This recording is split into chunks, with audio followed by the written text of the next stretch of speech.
She's diminutive in stature, but a giant in terms of accomplishments and relentlessly pursuing fairness and justice for everybody.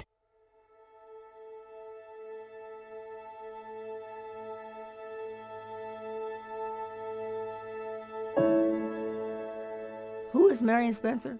She's a lady who is old, and she's almost 100. She was born in 1920 with an identical sister, and her grandfather was a freed slave who got up every morning and told us that we were as good as anybody. I believe that there are many people who don't realize how other people have been treated unfairly. Once they learn, those people will be on your side because they know it's wrong.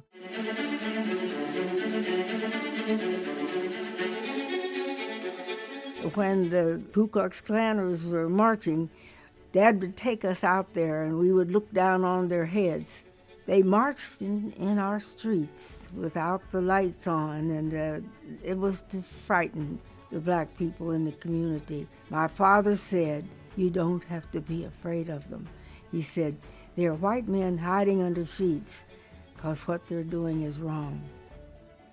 Her mother thought that Gallipolis was a very small town and always told the daughters that they should get their education and move on to where they could do more than they could in this very small town of 3,000 people. And grandfather gave us a sermon every morning, and the sermon always included, "Get your education." Education is a way up and a way out of one's current circumstances. Her mother insisted that they submit Marian and Mildred's names for the National Honor Society because they probably would not have done so. We speculated later that the application for the National Honor Society didn't have any identification of race. So at the national level in Philadelphia, wherever they were doing it, had no idea that they were black girls. And that's probably why they went on merit. From the days that she left Gallipolis to come to the campus at the University of Cincinnati, she had a clear vision of what was right, what was just, and she dedicated herself to help bring about justice for all people. They had tried to integrate the prom, but there was no place where they could hold the prom where blacks could be allowed. Marian actually took a board member from the Board of Trustees at the university with her down to the old Gibson Hotel, and they simply walked in the door, and Marian was not allowed in, and she said, "There you are." And that's the feistiness of her. That's the fighter in her. And some of the best things in life come in small packages, and she's one of them. It's a hurt that you haven't done anything to bring about, and yet you're being challenged because you don't look like they do. Well, her boys were watching Uncle Al on TV, and he was saying, "Come and play, come, everybody come to Coney Island." And one of the boys said, "May we go?" I called up and I asked if Coney Island is open to all students, and she said yes. I said, "Well, we are Negroes. Will they be admitted?" She said, "No, they won't, but I don't make the rules." And I said, "Honey, I know you don't, but I'm going to find out who does." The kids wanted to go to Coney Island, public park, and they couldn't do it. And it's hard to look your child in the eye and tell them why. It was a place of fun, and they were told that they could laugh and they could dance and they could play, and why should my children be treated differently? They were all children. She contacted the NAACP. They suggested that they take a group and have a black person and a white person and a black person and a white person, and the whites would be admitted and the blacks would not, and that would give them grounds for a discrimination case. She was challenging some very powerful institutions, and not just the park itself, but the law enforcement. And the judge who came out, he said he did not realize that this was what was going on. And I think that this was true.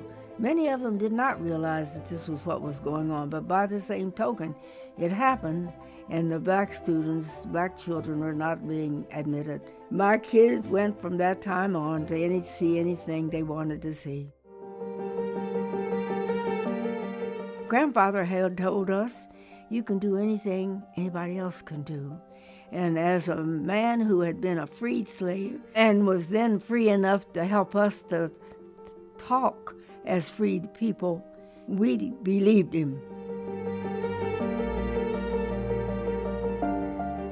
Most of her activities were firsts. At the time that she sued the school board in the 70s, the president of the school board said, well, we're not doing anything to impede integration. And she said, but you don't have a plan to do anything about it either. Well, I went through life joining those organizations as I thought we could do something about those things. I went through life trying to be in the community a leader for what was right. She was the first black woman elected to city council, and then she served as vice mayor. I enjoyed city council. Everybody got a chance to speak, and you all also had an opportunity to initiate changes. Justice is colorblind. Goodness is colorblind. They don't come in hues or colors. They just come by actions. And she was a woman of great action. I don't really know that I accomplished anything except making an opening for blacks where none had been. And I felt that my opportunity was maybe the first one, and I was hoping it wouldn't be the last.